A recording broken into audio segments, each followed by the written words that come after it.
మీలాంటి ఒక hero TV ఛానల్లో యాంకర్ చేయడం అనేది మీ స్థాయిని తగ్గించినట్టుగా మీరు ఫీల్ అవ్వలేదా? I just thought it's a very good opportunity rather. ఎందుకంటే a channel like that big a channel where people love for having been loved for so many long years. So I thought it is an opportunity to communicate again that I'm coming back.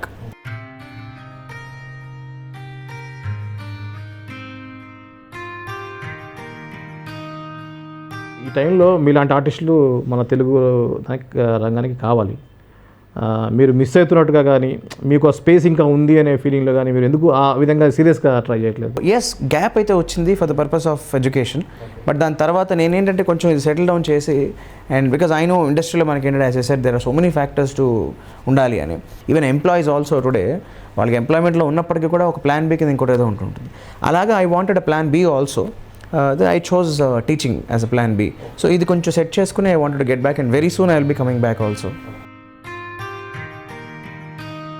మీకు నటనతో పాటుగా ఇంకా other ఫీల్డ్స్లో కూడా మీకు అనుభవం ఉంది. So ఏ రంగాల్లో ఉంది, మీరు దేన్ని ఎక్కువగా ఇష్టపడతారు? సో ఐ రైట్, అంటే నేను almost at the age of 10 I started writing. అంటే ఎలా స్టార్ట్ అయిందంటే పాటలు పాడుతూ లిరిక్స్ గుర్తు లేకపోతే 4 లిరిక్స్ కలిపి పాడేస్తూ ఉండేవాడు అనమాట.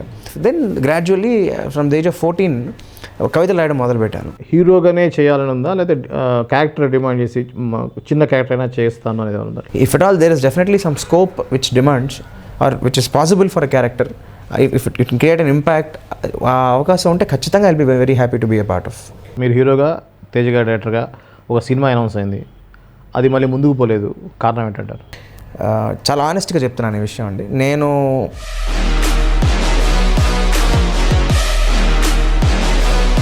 మరి ఆయనకు గుర్తుంటానో లేదో అని చెప్పి సరే ఒక ట్రై చేసి చూద్దామని ఆయన నెంబర్ తీసుకుని ఐ కాల్డ్ హిమ్. సార్ నేను పలానా బాలాజీ మాట్లాడుతున్నాను సార్,